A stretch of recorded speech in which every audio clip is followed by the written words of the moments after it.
මේක හදමු අපි.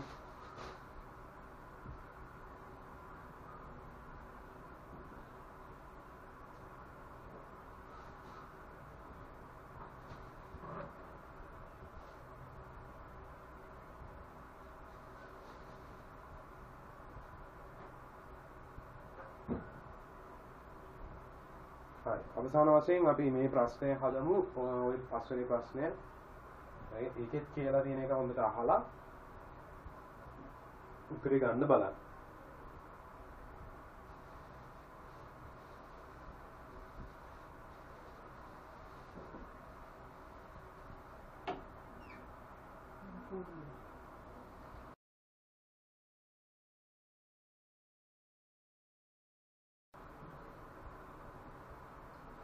අවශ්‍ය නැහැ නේද මේ අවස්ථාවේදී උස්පත්තමාන දෙකේ පාඨාංග අතර වෙනස හොයන්න කියලා කියන්නේ. ඒ කොහොම දෙකක තියෙනවනේ වලට 50යි කියලා. අනිත් එකේ උස්පත්ය හොයාගන්න විතරයි තියෙන්නේ. මාළු කුඩයක් නැහැ කරන්නේ. එකක කොහොමද 50යි කියලා එනවා. අනිත් එක වාට එක්ක 48යි ගානක් එහෙම නැත්නම් 51.42ක් එන්නේ. වෙනස 1.42ක් කියලා උත්තර දීලා තියෙනකොට අපිට හදාගෙන යන්න විතර කියන්නේ. මේක හදන්න අමාරු නෑ මේ ධනුක අපි ඉස්මන් ඔව් ඕකේ මේක අර සෙල්සියස් වලින් නෙමෙයි අකන්න මොකද කරලා තියෙන්නේ මේ ඔව් අර අතන්ට හදාගන්නේ සෙල්සියස් 50ට මේ අර අනිත් එකකේ කීයද කියලා අර මොකද කියන්නේ ඔව් ඒක වැරදි කියන්නේ මේක මේ අමාරු ගන්න මේ මේක හොඳට කියවලා බලන්න ලැටින් නමල බිංදුවේ 2.5යි 10යි ඕම් සීයේදී 2.1.1යි මේ ඕම් ඉතින් ඔයා බලන්න ඕනේ 1.855ට කීයද උෂ්ණත්වය. ඔයාට ඔක සුළු කරාට පස්සේ ලස්සනට උත්තරේ 51.42 කියලා ආවගෙන හිතන්නකෝ. හරිද? ඒක ආවක් කියන්නේ ඒ වෙලාවේදී නියත පරිමාණ වායු උෂ්ණත්වමානය තියෙන්නේ 50යි කියලානේ. ඒතර මේ දෙකේ වෙනස එන්නේ 51.42කින් 50 කඩු කරපුවාම 1.42. ඒ අර විදිහටම තමයි හදන්න තියෙන්නේ. තේරෙනවද?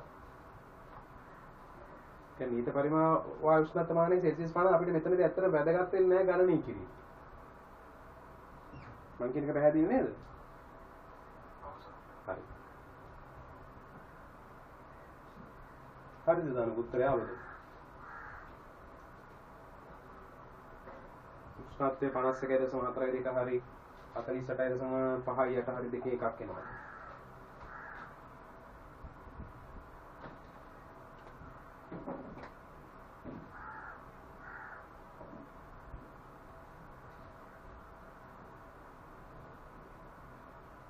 එනවාද?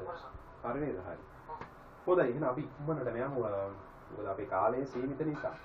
අපි කතා කරන්න යනවා දැන් ඊළඟට මේකේ ගොඩක් ලියන්න තියෙනවා ඒකයි ඊට පස්සේ අපි වැඩිපුර ගණන්ට මම වාට හෝම්වර්ක් විදිහට දෙන්නම් ඒවා ටික අපි එදා දවසේ ඊළඟ දවසේ මේ ටික සාකච්ඡා කරලා ආරම්භ කරමු අපි ඊළඟට තියෙන ප්‍රසාරණය කියන කොටස කියන්නේ වැදගත් කොටසක් ප්‍රසාරණය සම්බන්ධව සාකච්ඡා කරන්න තියෙනවා ඉක්මනට අපි ඉවර කරගමු මේ නෝට් එක දැන් මේ උෂ්ණත්වමාන වර්ග දැන් අපි අවසානයේ එන්නේ මෙතනටනේ දැන් මේ බොහොම අමාරුවෙන් උෂ්ණත් දැන් තාපයේදී අපේ මේ අවසන්ම අරමුණ මේ පාඩමේ තාප ශක්තිය ගැන කතා කරන එකට ඒ තාප ශක්තිය ගැන කතා කරන එක අපි කියන්නේ උෂ්ණත්වය ගැන දැනන් ඉන්න ඕනේ කියලා හරියට උෂ්ණත්වමානය මාන ඕන කිව්වනේ උෂ්ණත්වමාන නිකන් හදන්න බෑනේ එතකොට අපි මොනවද කරේ ඒකට ආදාළ උෂ්ණත්වමිතික ගුණ හොයාගත්තා ඒ පස්සේ අපි පරිමාණ හදාගත්තා දැන් මේ පරිමාණ ඔක්කොම එකට එකතු කරලා අපි උෂ්ණත්වමාන වර්ග පිළිබඳව දැන් අපි හඳුනා ගන්න යනවා එතකොට දැන් මේ හොඳ උෂ්ණත්වමානයක් වෙන්න නම් හරිද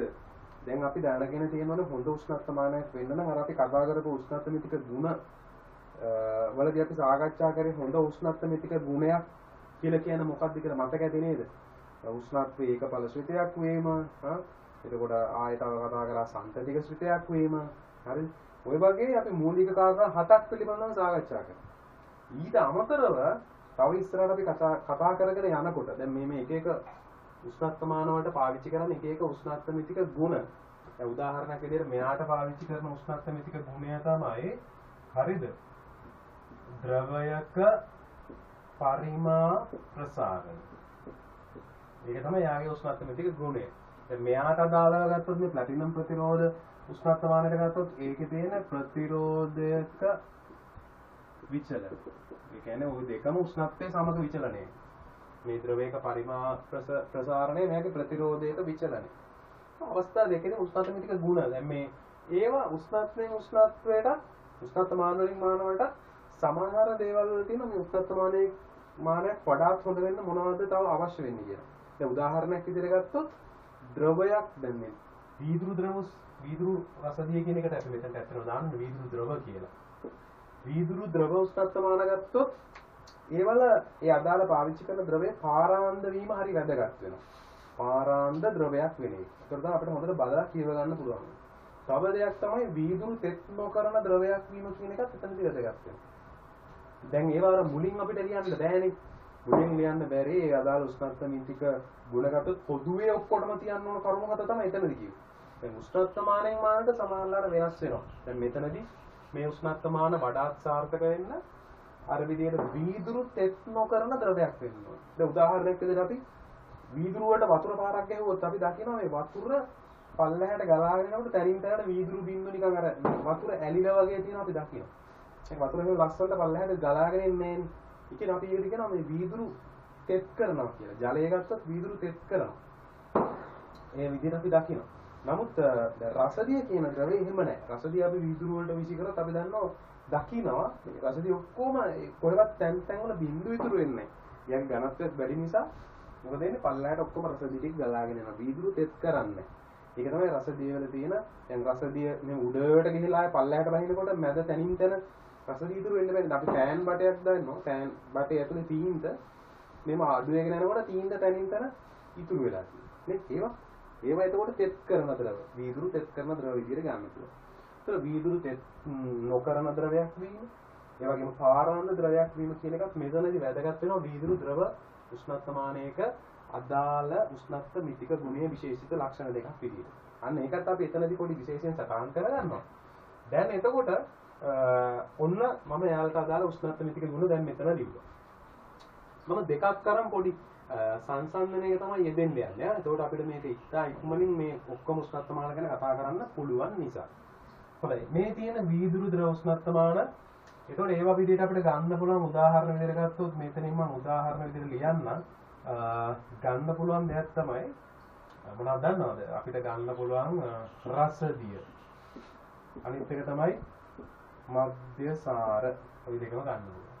ඊළඟට මේ ප්ලැටිනම් ප්‍රතිරෝධ උෂ්ණත්වමානයේ ප්‍රතිරෝධක විචලනයනේ. ඉතින් එතනදී වචනෙන්ම පැහැදිලි වෙනවා. එතනදී අපිට ගන්න පුළුවන් ප්ලැටිනම්. ඒ නිසා මම ප්ලැටිනම් තමයි ගන්නේ අදාළ ලෝහෙ විදිහට. මොකද එයාගේ විචලනය ගොඩාක් විදිහට ඒකාකාරීව අපිට දකින්න පුළුවන් නිසා තමයි ප්ලැටිනම් ප්‍රතිරෝධ ගන්නෙ. හරි. දැන් එතකොට නැත්නම් වෙනත් ප්‍රතිරෝධ උනත් ගන්න පුළුවන්. වෙනත් ලෝහයක් ගන්නත් පුළුවන්. ප්ලැටිනම් වල ප්‍රතිරෝධ විචලන එකක් හරි වැදගත්. ප්‍රතිරෝධ විචලනය ගත්තොත් මෙයාගේ සිදුවෙන්නේ ප්‍රතිරෝධය විචලනය වෙන්නේ උෂ්ණත්වයත් එක්ක මෙන්න මේ විදිහටනේ. අන්න මෙන්න මේ විදිහ විචලනයක් ඇත්තටම තියෙන්නේ. මේක ඇත්තටම ගත්තොත් සරල රේඛීය නෑ. සරල රේඛීය නෑ. නමුත් අපි සරල රේඛීය පරාසය ඇතුලේ දැන් ප්ලැටිනම් වල ගත්තොත් පොඩ්ඩක් සරල රේඛීය ගතියක් තියෙනවා. හරිද? එයාගේ ටිකක් සරල රේඛීය ගතියක් තියෙන නිසා වඩාත්ම නිවැරදි නැති වුණත් අපිට මේක සාමාන්‍ය උෂ්ණත්ව පරාසයන් තුළ පාවිච්චි කරන්න පුළුවන්. ගැටලුවක් වෙන්නේ නැහැ. ලොකු ප්‍රශ්නයක් වෙන්නේ නැති නිසා ප්ලැටිනම් ප්‍රතිරෝධ උෂ්ණත්වමානය පාවිච්චි කිරීමේ හැකියාව තියෙනවා. හොඳයි. දැන් එතකොට ඊළඟට අපි ඉස්සෙල්ලා වීදුරු ද්‍රව උෂ්ණත්වමාන ගැන කතා කරලා එමුකෝ. ඒකේ කොහොමද තියෙන්නේ වීදුරු ද්‍රව උෂ්ණත්වමානය? අපි දන්නවා මෙන්න මේ වගේ පොඩි මෙතන තියෙනවා පොඩි ගෝලීය හැඩයෙන් යුක්ත විදිහට මෙන්න මේ වගේ අපි ඒකට කියනවා අපි යාගේ හිස්ස කියලා ගන්නත් පුළුවන්. හරිද? මේ රසදිය අඩංගු කරලා තියෙන වීදුරු කොටස. මෙතන තමයි සම්පූර්ණ රසදිය තියෙන්නේ. ඊට පස්සේ අපිට මෙන්න මේ වගේ මට්ටමකට පිරීලා තියෙනවා රසදිය. එතකොට අපි මෙයාව නිෂ්පාදනය කරගන්න, මෙයාව හදාගන්න මෙන්න මෙහෙමයි.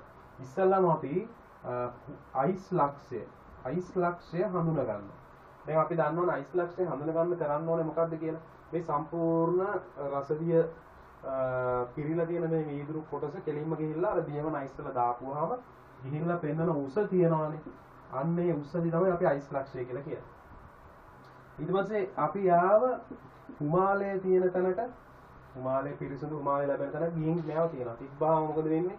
මෙයා ගිහිල්ලා අවසානයේ ප්‍රසාරණය යම් කිසි දිගක් පේනවා. අපි එතන කියන හිමාල ලක්ෂය කියලා. ඒතර මේ අතර පරාසය අරගෙන මේක කෑලි 100කට හරි ඊට වැඩි ගානකට හරි බෙදලා දක්වපුවාම අපිට අදාළ උෂ්ණත්වය නිවැරදිව කියවා ගැනීමේ හැකියාව තියෙනවා. හරිද? මේක තමයි සාමාන්‍ය වීදුරු ද්‍රව උෂ්ණත්ව මානයක සිදුවෙන ක්‍රියාවලිය. අපිට මේකේ කලින්ම පරිමාණය මනලා තියෙනවා. ඒතකොට වාට තියෙන මොකක්ද? මේ ගිහිල්ලා මෙයාව යම්කිසි තැන් වල තියලා අපිට ඒ අදාළ උෂ්ණත්වය කියව ගන්න පුළුවන්. ඔක තමයි සාමාන්‍ය රසදිය වීදුරු ද්‍රව උෂ්ණත්ව මානයක තියෙන ක්‍රමවේදය. දැන් දනුක මේක වැදගත් වෙන්නේ මෙයාගේ වාසි මොනවද?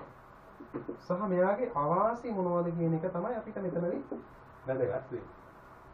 හරිද?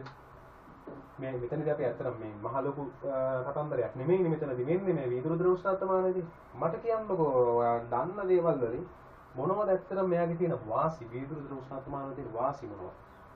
නිකන් හිතලා කියන්න බලන්න.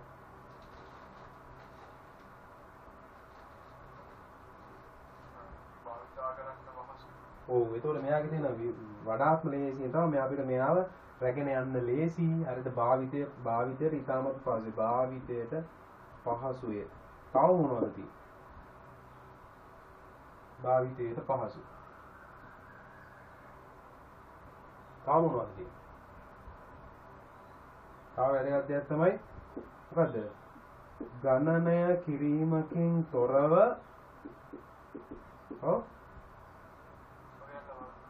උෂ්ණත්වය කියවාගත හැකි වීම. ඒකත් අපිට එක්තරා වාසියක්. තව මොනවද තියෙන්නේ? භාවිතයට පහසුවේ ගණනය කිරීමකින් තොරව අපිට උෂ්ණත්වය කියව ගන්න පුළුවන්. අදාළ තැනට නවතිනවා. තව වාසියක් තමයි මේකේ අපිට ගන්න පුළුවන් මෙයා මිලෙන් අඩුයි. හරිද? මේක වාණිජමය වාසියක් තමයි ඒක මිලෙන් අඩු වීම. ඒක නිසා තමයි ගොඩක් අය අතර මෙතන මේ උෂ්ණත්ව මානය ප්‍රචලිත වෙලා තියෙන්නේ. අපි ගොඩක් කලාවට දකින්නේ මෙයා මේ විදිහට උෂ්ණත්ව මානය ප්‍රචලිත වෙලා තියෙන මේ උෂ්ණත්ව මානය මිලෙනුත් අඩුයි, භාවිතයට පහසුයි, ගණනය කිරීමකින් තොරව අපිට මේක ඉක්මනින් උෂ්ණත්ව මානය ගන්න පුළුවන්. කියන්නේ අදාළ අගය කියව ගන්න පුළුවන්. ගණන් කර ඉන්න ගියොත් මිනිස්සු මේවා කවදාකවත් ගන්නෙ නැහැ. නේ? ඒක විකුණ ගන්න බෑ අපි. වාණිජමය තත්ත්වයෙන් හිතුවා. දැන් මේකේ අවාසිය මොනවාද? අවාසියත් ඔයාලට හිතන්න පුළුවන්ද?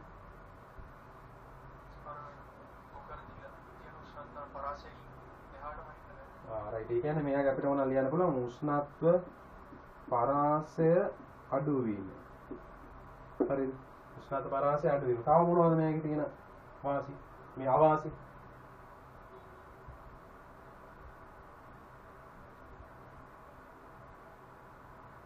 ඔව්.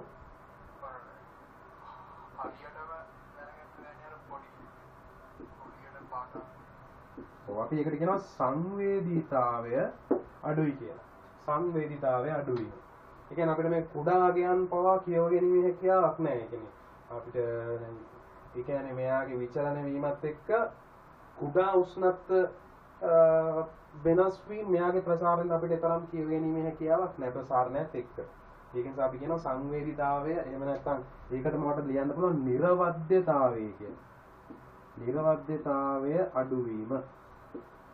ඒකත් එයාගේ එක හේතුවක් විදිහට ලියන්න පුළුවන් අවාසියක් විදිහට. තව අවාසියක් කියන්න පුළුවන් අපිට. මෙයාගේ තව අවාසියක් තියෙනවා. ඒ අතරේ සංවේදීතාවය අඩුයි.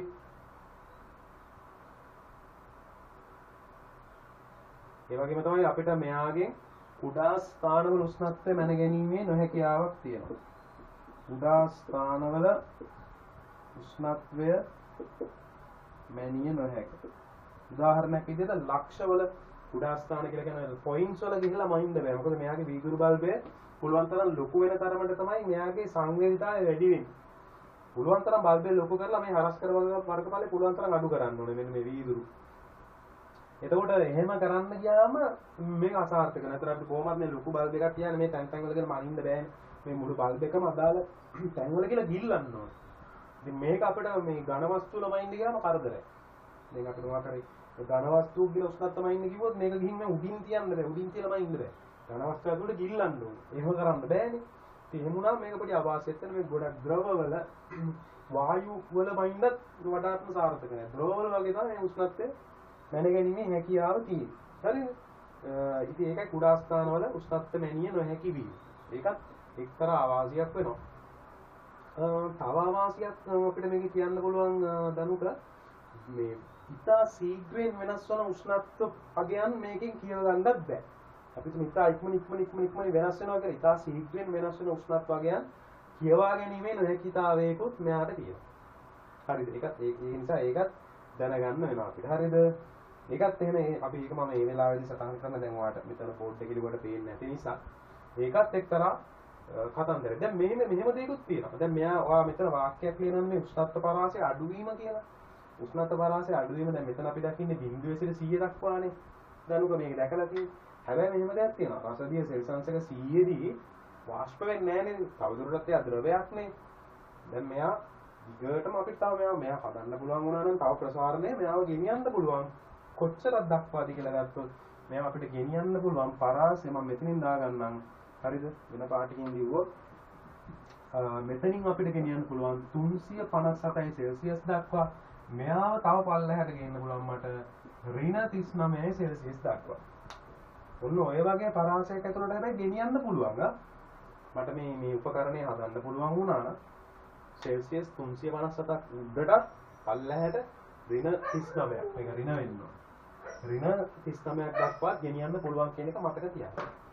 හොඳයි. ඒක නිසා අපි එහෙනම් ඔයාලට පුළුවන් මේ පොත දෙපැත්තට බෙදලා වුණත් මේක ලියාගෙන යන්න ඉක්මනින්. උෂ්ණත්වමාන වර්ග කියලා ලියුවා. වීදුරු උෂ්ණත්වමානය යටතේ ඉක්මනින් මේ ටික සටහන් කරගෙන යමු. හරිද? ඒ අතරතුර මෙතන පොඩි රූල් දෙකක් ඉඳ තියාගන්න. ඒ තමයි අමතරව කරුණක් කියලා මම මේක බෝඩ් එකේ ලියුවේ නැහැ. අමතර කරුණක් කියලා. ඒ කියන්නේ වීදුරු ද්‍රව උෂ්ණත්වමානය යටතේ අමතර කරුණක් විදිහට ලියා ගන්න ඕනේ.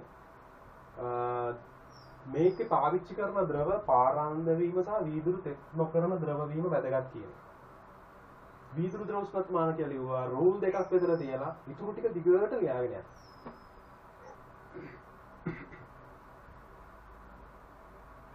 මම මේ අකුරු පැහැදිලි නේද? භාවිතයට පහසුය ගණනය කිරීමකින් තොරව උෂ්ණත්වය කියවාගත හැකි වීම මිලෙන් අඩු වීම විශේෂ වාසි විදිහට ඔබ ගන්න පුළුවන්. අවාසි විදිහට තියෙන්නේ උෂ්ණත්ව පරාසය අඩු වීම සංවේදීතාවයේ අඩු වෙන උෂ්ණත්ව පරාසය අඩු වීම කියලා කියන්නේ මේ 0.100 අතර කියන එක නෙමෙයි ඇත්ත.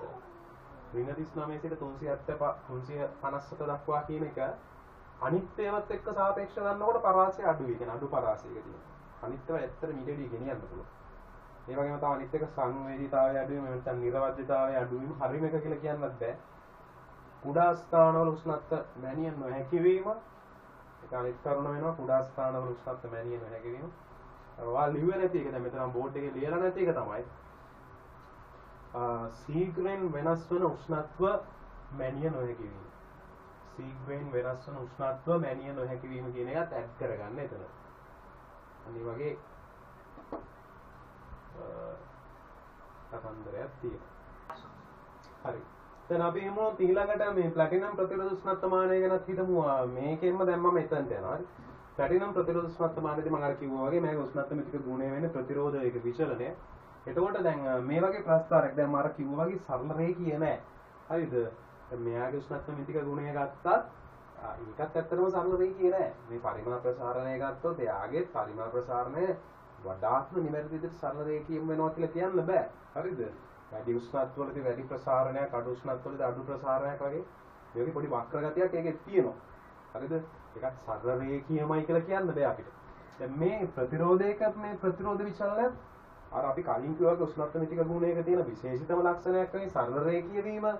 රේඛීය වීම නමුත් එහෙම අපිට ගොඩක් කරලා දකින්න බෑ. දැන් මෙයාගේ ඔයවා මේ ධාරායිජිතේ පාඩම කරලා තියෙනවානේ මම හිතනවා කරලා තියෙනවා. ඒතර r θ කියන එක එන්නේ එතන r not 1 දාන alpha θ.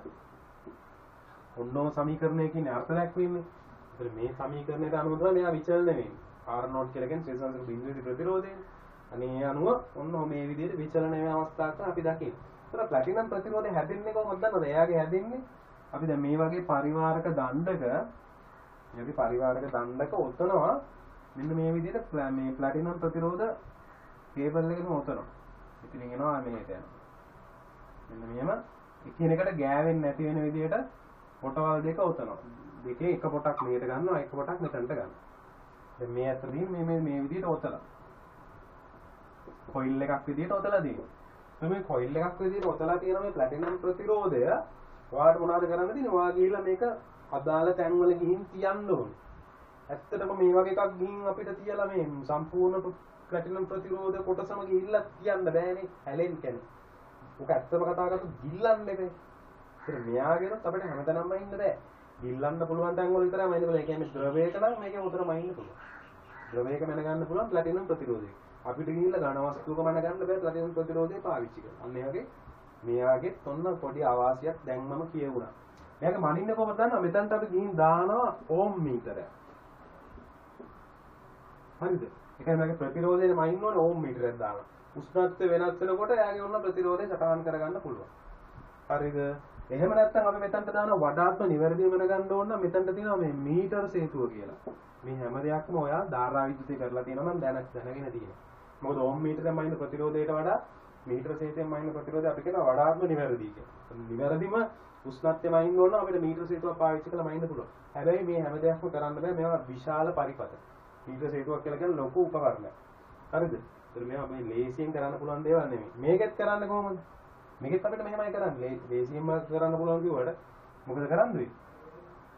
සෙල්සියස් බිඳු අයිස් ලක්ෂයේ උෂ්ණත්වය, ඒ වගේම හිමාල ලක්ෂයේ උෂ්ණත්වය, අන්න ඒ විදිහට ප්‍රතිරෝධයන් දෙක හොයාගෙන වෙනත් අවස්ථාවකදී වෙනත් උෂ්ණත්වයකදී අදාළ ප්‍රතිරෝධය හොයාගෙන ඒ උෂ්ණත්වය යන්නත් පුළුවන්. එහෙම හොයන්නත් පුළුවන්. නැත්නම් මේ සමීකරණයේ මාර්ගයෙන් හොයන්නත් පුළුවන්.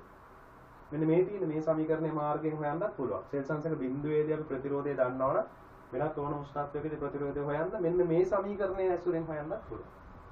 මම අර කලින් කිව්වා වගේ අයිස් ලක්ෂයේදී ප්‍රතිරෝධය හොයාගන්නවා, හිමාල ලක්ෂයේදී ප්‍රතිරෝධය හොයාගන්නවා. එහෙනම් වෙනත් ඕනම ලක්ෂයකදී වෙනත් ඕනම අවස්ථාවකදී උෂ්ණත්වයකදී එයාගේ ප්‍රතිරෝධය හොයාගෙන එතනින් අපිට පුළුවන් ඒ උෂ්ණත්වය හොයාගන්න. එහෙමත් පුළුවන්.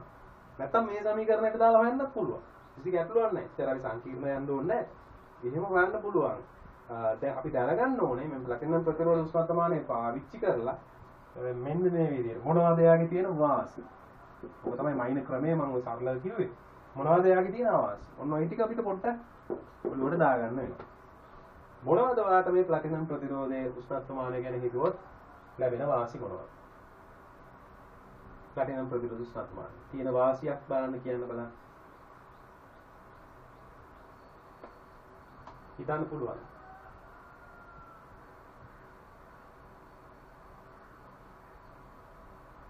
ලොකු වාසි ප්‍රමාණයක් නැති වුණත් තියෙන වාසියක් විදිහට ගත්තොත්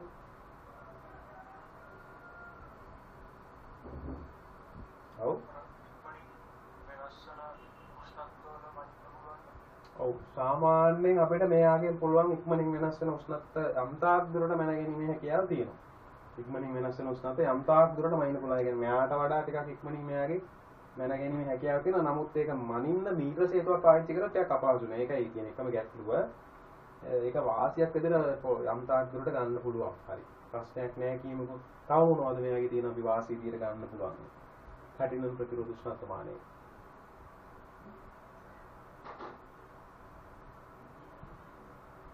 ඔව්. අපිට මෙයාගේ සංවේදීතාවය ගත්තොත් සංවේදීතාවය මෙයාට වඩා ගොඩක් ඉහළින් තියෙනවා. හරිද? සාමාන්‍යයෙන් අපි කියන සංවේදීතාවය මෙයාගේ වැඩි කියලා. සංවේදීතාවය වැඩි කියලා කියන්නේ අපි සාමාන්‍යයෙන් කුඩා උෂ්ණත්ව අන්තරයක් වුණත් මෙයාගෙන් හොයාගන්න පුළුවන්. කුඩා උෂ්ණත්ව අන්තරයක් වුණත් මේ ප්ලැටිනම් ප්‍රතිරෝධය පාවිච්චි කරලා හොයාගැනීමේ හැකියාව තියෙනවා. අන්න ඒ වගේ පොඩි ඒ කියන්නේ සංවේදීතාවය වැඩි, ටික නිර්වද්‍යතාවය යාගේ වැඩි. හරිද? නිර්වද්‍යතාවය වැඩි මේක මෙයා නෙමෙයි. නමුත් නිර්වද්‍යතාවය මෙයාට වඩා වැඩි. සංවේදීතාවය මෙයාට වඩා ගොඩක් වැඩි. හරිද? ඒ වගේ දේවල් තමයි තියෙන්නේ. හැබැයි මෙයාගෙන් අර ප්‍රතිරෝධයේ මේ උෂ්ණත්වය ගොඩාක් වෙනස්ව විචලන වෙනකොට ඉක්මනින් මැනීමේ හැකියාව ලොකුවට නැහැ. මොකද මේ ඕම් මීටර පාවිච්චි කළා වයින් නිසා අපිට ඉතා ඉක්මනින් මේක මැනගෙන හොයාගැනීමේ හැකියාවක් නැහැ. හැබැයි යම් තාක් දුරට පුළුවන්. හරිද? එතකොට අවාසි මොනවද? මම මේක වචනෙන් ලියන්නම්. මේ කටින් කියලා අපි ලියාගමු. අවාසි මොනවද? අවාසි නම් ගොඩක් තියෙනවානේ. මොනවද අවාසි? භාවිතයට භාවිතයට අපහසුයි ගණනය කිරීම කළා කියන අපි ප්‍රතිරෝධය හොයලා තමයි ගන්න වෙන්නේ මේවානේ. ප්‍රතිරෝධය හොය ඉන්න වෙනවා. ඒතර ගණනය කිරීමක් එක්ක තමයි යන්නේ. හරි. ගණනය කිරීමකින් තව මොනවද මෙයාගේ තියෙන අවාසි ගත්තොත්?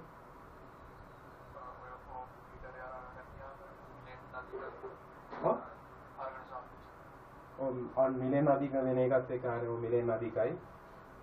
අනිත් එක තමයි මෙයාගෙන් සාමාන්‍යයෙන් ද්‍රවයක වගේ උෂ්ණත්වය තමයි පා ගන්න පුළුවන් වෙන්නේ. අන්න ඒ වගේ ගැටලු තියෙනවා. හරි. දැන් එහෙමනම් ඒ වගේම තව වැදගත් දෙයක් තමයි මේ දනක මෙයාගේ පරාසය ගත්තොත් මේකේ පරාසයට හොඳ පරාසයක් තියෙනවා. දැන් ඒකත් අපිට වාසියක් වෙනවා. මේක හොඳ උෂ්ණත්ව පරාසයක් තියෙනවා. හරිද? මෙයාගේ සාමාන්‍යයෙන් 250යි 250ටත් වඩා යන්න පුළුවන් සාමාන්‍යයෙන් මෙයාගේ. අපි සාමාන්‍යයෙන් කියනවා මෙයාගේ යන්න පුළුවන් 270කට විතර. 270 ඉඳලා මේ පැත්තට ගියොත් කියන්නේ මේ 270 ක ඍණ 270 හරි. එහා පැත්තට ගියොත් සාමාන්‍යයෙන් මේක 1500කට වගේ කිට් වෙන්නත් යන්න පුළුවන්. ඍණ 270 ඉඳලා 1500 මේක ඍණ 270 250 වගේ වෙන්න පුළුවන්. සාමාන්‍ය පරාසය ගන්න ඍණ 270 සිට 1500 දක්වා පරාසයේ කුෂ්ණත්ව පරාසයක සාමාන්‍යයෙන් මේ ප්ලැටිනම් ප්‍රතිරෝධ උෂ්ණත්ව මානය විචලනය වෙනවා. හරි එහෙනම් අපි ඉක්මනින් මේ ටික සටහන් කරගෙන වාසි ටික ලියාගමු. වාසි මෙතන ලියන්න පුළුවන් ලියන්න. මේක සටහන් කරගමු මේ ප්ලැටිනම් ප්‍රතිරෝධ උෂ්ණත්ව මානය යටතේ. ලියමු වාසිය.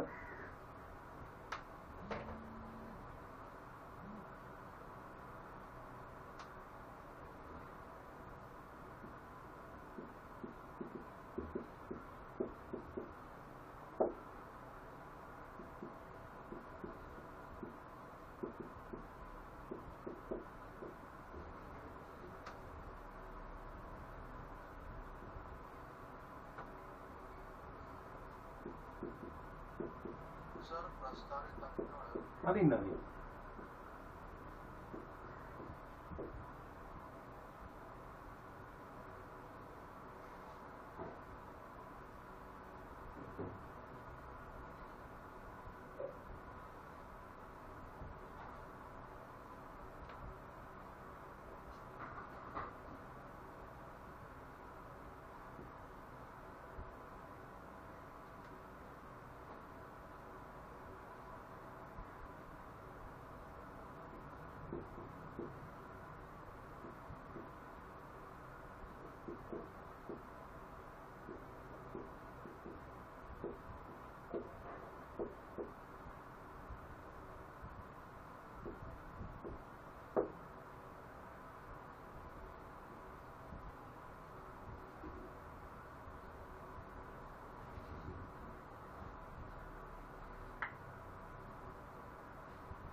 මීටර සේතුව. වා ධාරායුධ තේ කරලා නැද්ද මේ දනුක? ආම කරලා නැද්ද? පුළුවන් තරම් ඉක්මනට කරගන්න. මිලෙන් වැඩි භාවිතයට අපහසුයි ඒවා තමයි ප්‍රධාන වශයෙන් දෝෂය වද්‍රෝල පමණක් වෙනීමට හැකියවීම දරවල පමණක් වෙනීමට හැකියවීම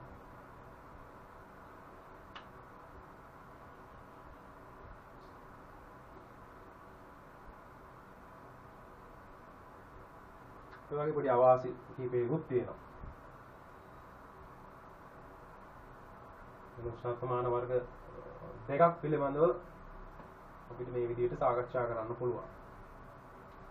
නමුත් මේ දෙකෙන්ම ගත්තොත් වඩාත් නිර්වද්‍ය වෙන්නේ ප්ලැටිනම් ප්‍රතිරෝධ උෂ්ණත්වමානය වුණාට වඩාත් ප්‍රායෝගික විදිහට පාවිච්චි කරන්න පුළුවන් වෙන්නේ අපිට තේරෙනවා වීදුරු ද්‍රව උෂ්ණත්වමානය නැත රසදිය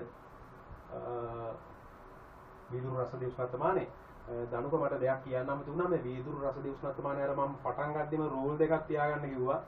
ඒකේ අර රූල් දෙකේ ලියන්න ඔව් ලිව්වනම් ප්‍රශ්නයක් නෑ. රයිට්. රසදිය මේ මොනවාද ද්‍රවයේ පාරාන්ත ද්‍රවයක් වීම සහ වීදුරු තෙත් නොකරන ද්‍රවයක් වීම එහෙම ලිව්වනම් ගැටලුවක් නෑ.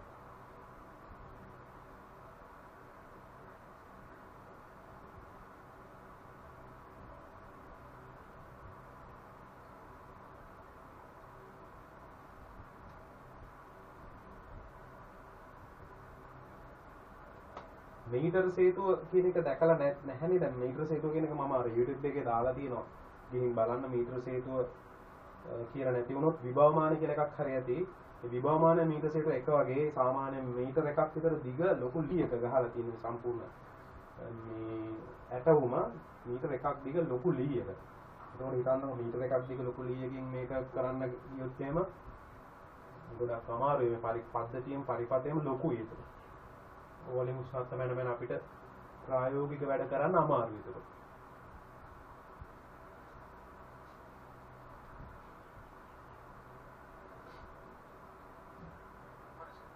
හරි ඊළඟට දනක අපිට කොහොම නම් කරගන්න බැරි වෙයි වගේ මට හිතෙන්නේ. අපි බලමු ඊළඟ එකක් කරන්න පුළුවන් වෙයිද කියලා.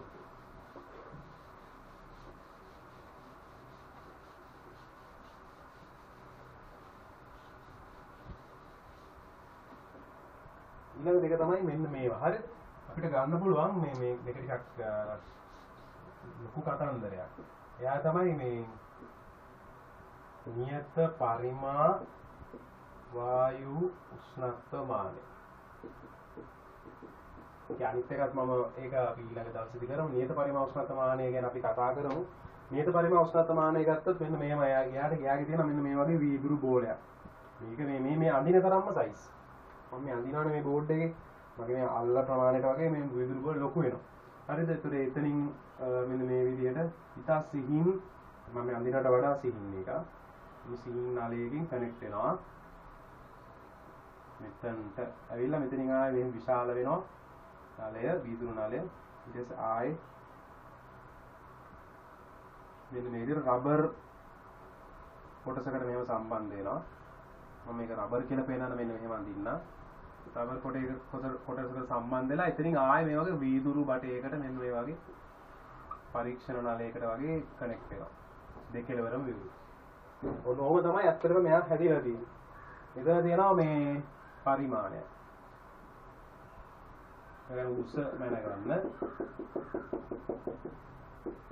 මේ පරිමාණය. ඒතර මේ තියෙන්නේ රබර් නලයක්.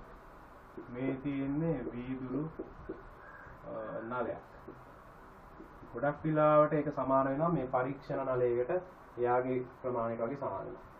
මෙතන තියෙන වීදුරු නලයක් මෙතන සිහින් නලයක්. මේක මේ සිහින් නලයක් තමයි මේ වදාන්නේ. සිහින් වීදුරු නලයක්. මේක වීදුරු බෝලය.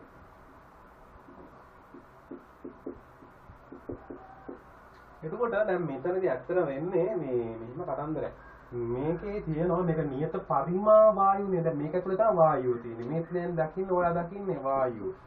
මේ වායුව විදියට ඇත්තටම අපි දාන්නේ සාමාන්‍යයෙන් මම ලිව්වා හයිඩ්‍රජන්, නයිට්‍රජන්, හීලියම් වගේ වායුවක් තමයි දාන්නේ. දැන් අපි ප්‍රැක්ටිකල් එක කරනකොට ඉතින් සාමාන්‍ය වායුවක් තමයි තියෙන්නේ මේකේ. නමුත් හරියට ගත්තොත් අර හයිඩ්‍රජන්, නයිට්‍රජන්, හීලියම් වගේ මේ වායු මොකක් හරි එක වායුවක් තමයි මේක ඇතුළට ඇතුල් කරන්නේ. ඒ වගේ මෙතන තියෙනවා රසදිය. මේ දින සම්පූර්ණයෙන් මේක ඇතුළේ තියෙන රසදිය. හරිද?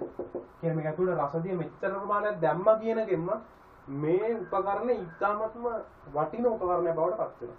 මොකද සාමාන්‍ය රසදිය කිලෝග්‍රෑම් එකක් ගත්තොත් රුපියල් 30000ක් 60000ක් අතර වගේ මුදලකට යනවා. සාමාන්‍යයෙන් මීට අවුරුදු දෙකකට විතර කලින් අපි ලැබ් එකකට මිලදී ගන්නකොට රුපියල් 30000ට තිබුණේ. එකපාරම මතකයි ඊට පස්සේ මේක 40000කට 50000කට වගේ අගයකට යනවා. ඒතර මේකටම යනවා මේ කොටසටම පුරවන්න යනවා සාමාන්‍ය ග්‍රෑම් 600ක් 700ක්. මේ උපකරණ එනවා වටිනවා. ඒතකොට මේ රසදියත් එක ගත්තොත් වටිනා කියන උපකරණයක් බවට පත් වෙනවා. ඉතින් සාමාන්‍ය කෙනෙකුට මේකක් හදාගන්න බැහැ කියන්නේ. හරිද? දැන් මේකෙදි වෙන්නේ මේක මුලින්ම කියන්න බෑ. මෙතනදි වෙන්නේ මෙතන දෙන පොඩි මාක් එකක්. ඒ කියන්නේ මෙතන පොඩි දර්ශකයක් තියෙනවා. මෙන්න මෙහෙම දර්ශකයක් තියෙනවා. මේ දර්ශකයේ මට්ටමට තමයි මේ රසදිය ගෙනල්ලා එහෙම තියාගන්නේ. මම මේ වීදුරු බටය හරි මේ වීදුරු බටේ ඉහළ පහළ ගෙනිච්චොත් මොකද වෙන්නේ? ඉහළ පහළ ගෙනියනකොට මෙන්න මේ මට්ටම ඉහළ පහළ යනවා. සමහරලාට ඕනට වැඩි ඉහළ පහළ ගෙනියන්න ගියොත් මේ ටික ඔක්කොම ඇතුළට එන්නත් පුළුවන්. එදිම මේ ටික ඇතුළට යන්නත් පුළුවන්. හරිද? අන්න එහෙමත් තියෙනවා. ඒක නිසා බලන්න ඕනේ. දැන් මේ ඇතුලේ වායුව ඇතුලේ යම්කිසි පීඩනයක් තියෙනවා. ඒ පීඩනය නිරූපණය කරන්නේ අර කන්සෙප්ට් එක. සමජාතීය තරලක එකම තෙරස් මට්ටමේ පීඩන කියලා තියෙනවනේ. අන්නේ කන්සෙප්ට් එක තමයි මෙතනදී දනුක පාවිච්චි කරන්නේ. ඒ කියන්නේ මෙන්න මෙතන අපි ගත්තොත් උස ගත්තොත් මම මෙතන H කියලා මෙතන වායුගෝලීය පීඩනය මම ගන්නම් y කියලා. ඒකට ඔයාලට මෙතනදී මේ ලක්ෂ දෙක මම ගත්තොත් මේක A සහ B කියලා PA සමානයි PB වෙනවා. එතකොට PA එනවා PB වල පීඩනය මොකද්ද? phi ධන h rho g. මොක තමයි concept එක. එතකොට දැන් මේ A ලක්ෂයේ පීඩනය කෙලින්ම මේ ඇතුලේ තියෙන මේ වායුවේ පීඩනයට සමාන වෙනවා. එහෙනම් මට එනවා වායුවේ පීඩනය PA එහෙම නැත්නම් වායුවේ පීඩනය P කියලා ගත්තොත් ඒක සමානයි PA වලට. ඒ කියන්නේ phi ධන h rho g මගෙන් ලැබෙනවා වායුවේ පීඩනය. හැබැයි දැන් මම හැම වෙලාවෙම හරිද?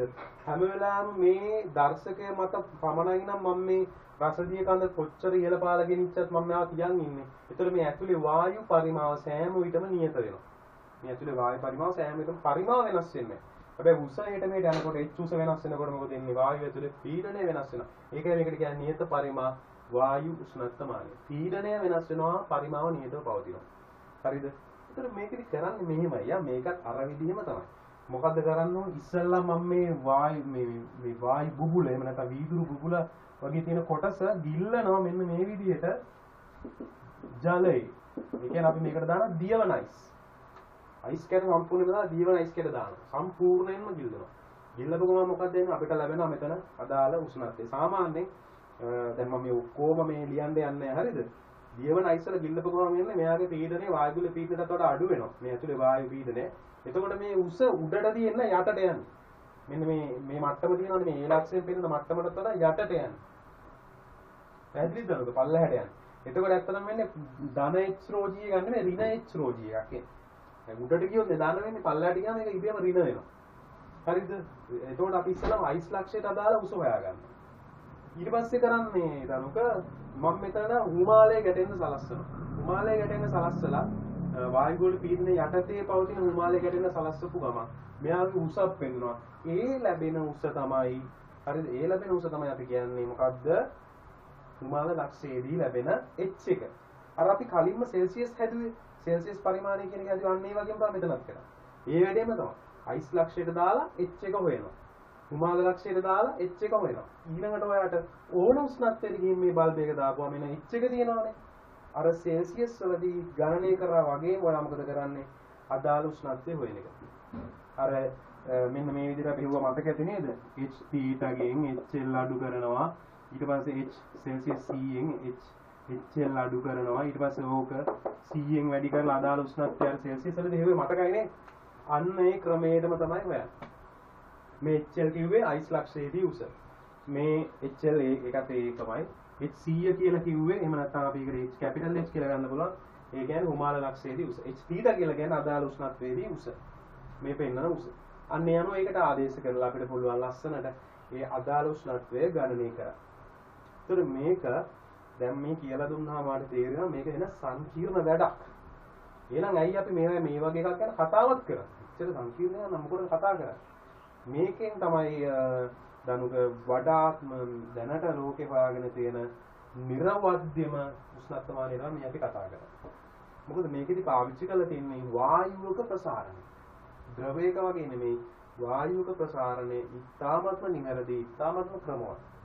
ඒක නිසා වායුවක පීඩන විචලනය මෙතන පරිමාණිත දැන් පීඩන විචලනය ගන්නකොට මේකෙන් ලැබෙන උෂ්ණත්වය ඉතාමත්ම නිවැරදි කියලා තමයි සැලකන්නේ. ඒක නිසා මේක අති සුවිශේෂී සංවේදීතාවය ගොඩක් වැඩි, නිර්වාදිතාවය ගොඩක් වැඩි. ඒක නිසා තමයි මේකේ තියෙන වැදගත්කම. හැබැයි ගොඩක් අවාසි තියෙනවා. පාවිච්චි කරන්න බෑ, මිලෙන් අධිකයි, භාවිතයට හරිය අපහසුයි. හරිද? ගණනය කිරීමකින් ගන්න වෙන්නේ සැරින් සැරේ අපිට මේකේ පරිමාණය එකම අර මොනවාද උෂ්ණත් මොනවාද රසදී විදුරු උෂ්ණත්වමානය වගේ නම් මාක් කරලා තියන්න බෑ අපිට. අපිට මේක තනින් තනට වෙනස් වෙන නිසා මේ සැරින් සැරේ මේක අපිට ගණනය කරලාම ගන්න වෙනවා. බිඳුවේ හොයලා 100 හොයලා එහෙම තමයි මනින්නේ. අන්න ඒ වගේ ගැටලු කිහිපයක් තියෙනවා මෙයාගේ අවාසි ගොඩක් තියෙනවා. ඒ නිසා මේවා පාවිච්චි කරන්නේ ප්‍රමාණයෙන් ගොඩක් විශාලයි මේවා. ඒ නිසා අපි මේකත් ලියාගමු නියත පරිමාව උෂ්ණත්වමානය කියලා මාතෘකාව ලියාගෙන. කියන්නේ ඊළඟ එක ලියාගෙන අපි ඉක්මනට සටහන් කරගමු රූප සටහනක් අඳින්න ඕනේ. ඊළඟ ක්ලාස් එක 5ට තියෙන මේක. ඔව්. සර් ඕකේ අර පරිමාණය දිනවනේ. ඔව්.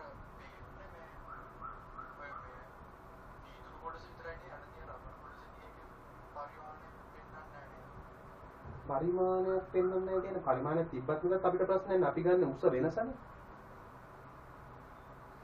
කියන්නේ ඒ ටික අපිට මේ අර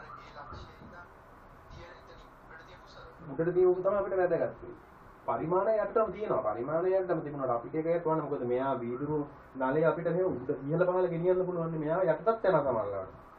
මේ පල්ලයට යන අවස්ථාවක් තියෙනවා. එහෙම ගෙනියන්න බැරි වුණොත් මොකද වෙන්නේ? වීදුරු මේ රසදී එහෙම වීදුරු බට ඇතුළට ගියොත් එහෙම මේක ආයෙ ගලවලා ආයෙ සෙට් කරන්න මේකයි ගැටලුව. ඒක නිසා මේ පරිමාණය පල්ලයට තිබුණා කියන එක ගැටලුවක් නැහැ. අපි හැම වෙලේම ඉන්නේ මෙතනත් එක්ක මේ මට්ටමත් එක්ක තියෙන උඩට තියෙන උස්ස. එහෙම නැත්නම් එතන ඉඳලා යටට තියෙන උස්ස. කියන්නේ අපි ගන්න උස්ස පරතරය. රසදිය මට්ටම් අතර පවතින මේ රසදිය මට්ටම මේ රසදිය මට්ටම අතර පවතින උස්ස පරතරය තමයි අපි ගන්නෙ තමයි. පැහැදිලිද? හරි එහෙනම් ලියාගමු අපි නික්කොන් නියත පරිමාවාය උෂ්ණත්වමානය කියලා ලියලා සටහනක් මම කෙටියෙන් දාන රූප සටහන ඇඳගමු. ඊට පස්සේ වාසිය අවාසිය ටික ලියාගමු. ලියාගන්න මේක.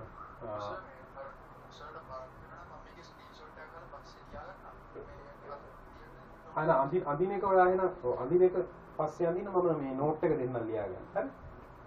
ඔයා අඳින එක එහෙමනම් පස්සේ අඳිනවා. හරි. මෙහෙම ලියාගන්න. ලියාගන්න නියත පරිමාවාය උෂ්ණත්වමානයේදී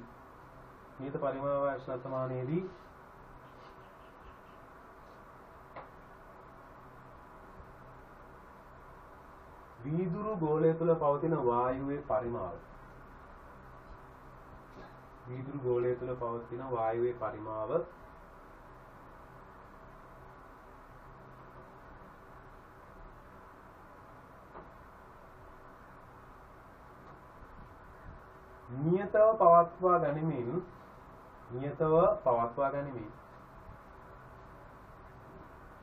නියතව පවත්වා ගනිමින්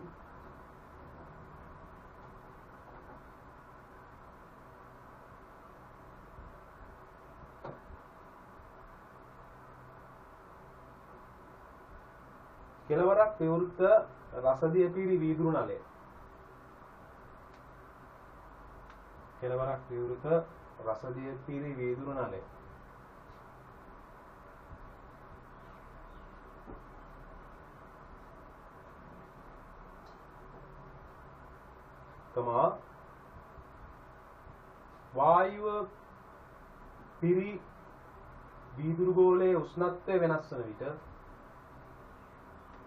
වායුව පිරි වීදුරු ගෝලයේ උෂ්ණත්වය වෙනස් වන විට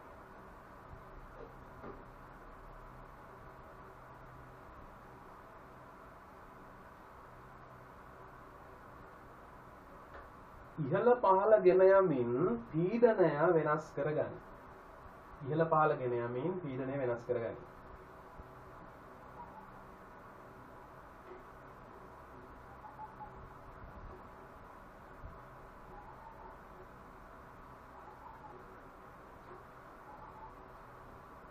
එම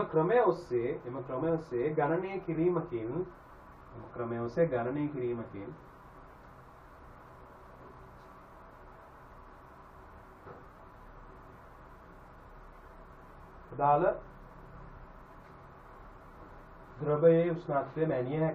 අදාළ ද්‍රවයේ උෂ්ණත්වය මැනිය හැක.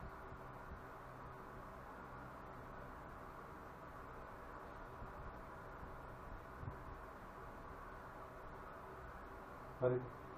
ඊට පස්සේ ඒකටම ලියන්න මෙහිදී ද්‍රවය මන්තනය කිරීම වඩාත් වැදගත් වේ.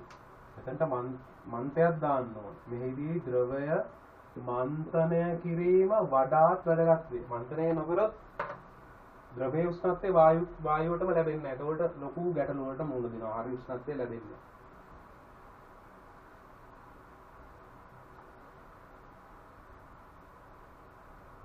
ඒ ටික ප්‍රධාන වශයෙන් වැදගත් වෙනවා. මේ ඊට පස්සේ මේ රූප සටහනින් ඉඳ තියාගෙන වාසි ටික ලියාගමුද අපි ඉක්මනට මෙයාගේ වාසි ටික ලියමු. රූප සටහනින් ඉඳ තියාගෙන ඔයා වාසි ටික ලියාගන්න. ප්‍රධාන වාසිය ලියාගන්න. වඩාත්ම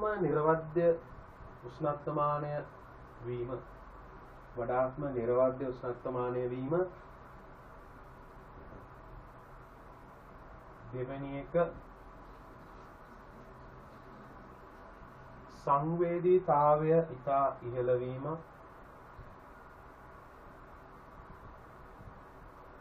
සංවේදීතාවය ඉතා ඉහළ වීම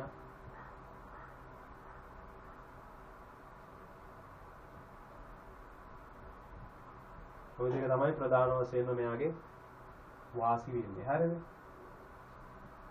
අවාසි ටික වැඩි. අවාසි ටික ලියාගෙන අවාසි තමයි මිලෙන් ඉතා අධික වීම. ප්‍රධාන වාසියක් ඒක. මිලෙන් ඉතා අධික වීම.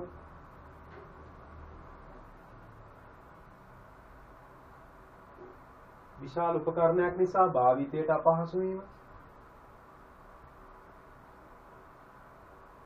විශාල උපකරණයක් නිසා භාවිතයට අපහසු වීම.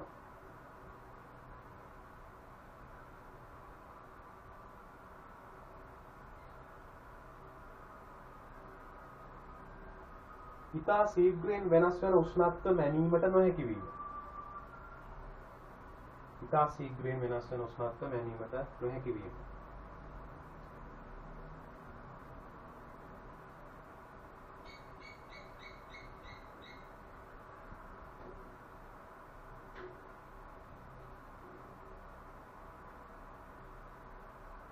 කුඩා ලක්ෂවල උෂ්ණත්ව මැනීමට නොහැකි වීම.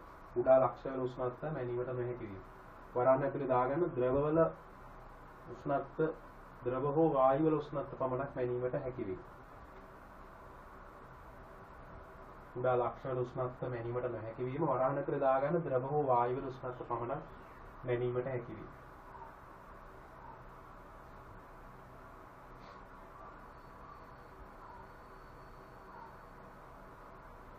හරිද? මෙයාගේ තව වාසියක් තියෙනවා මේ දනුක මට ඒක කියන්න අමතක වුණා. ඒ වාසිය යටතේ තව එකක් ලියාගන්න. මෙයාගේ උෂ්ණත්ව පරාසය ඉතා ඉහළ වීම.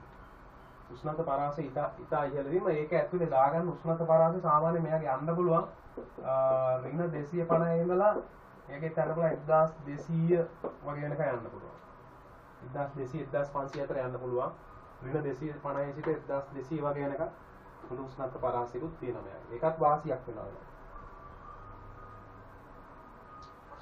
හරි. ඒතකොට ඒ ටික ප්‍රධාන වශයෙන් මෙයා ගැන කතා කරනකොට තා අපිට උෂ්ණත්ව පරිමාණ දෙකක් වගේ කියන්නේ උෂ්ණත්ව මාන වර්ග දෙකක් ගැන කතා කරමු.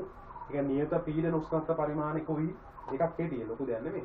තව අපිට තියෙනවා තාප විද්‍යුත් යුග්මය. එයා ගැනත් අපි කතා කරන්න ඕනේ. මොකද එයා තමයි ගොඩක් වාසියෙක් කෙනා. භාවිතයට අපහසු වුණාට ගොඩක් වාසිය එයාගේ. එයා ගැනත් අපි කතා කරන්න ඕනේ. මේ දෙන්න ගැන අපි එදා දවසේ ඉක්මනට කතා කරා. දැනන් ටිකක් හැදුවා. ප්‍රසාරණයට අපි ඉක්මන යමු. හරි එහෙනම් අද දවසේ මම අවසන් කරනවා. අපි ඊළඟ දවසේදී නැවත ඊටු ටික සාකච්ඡා කරමු.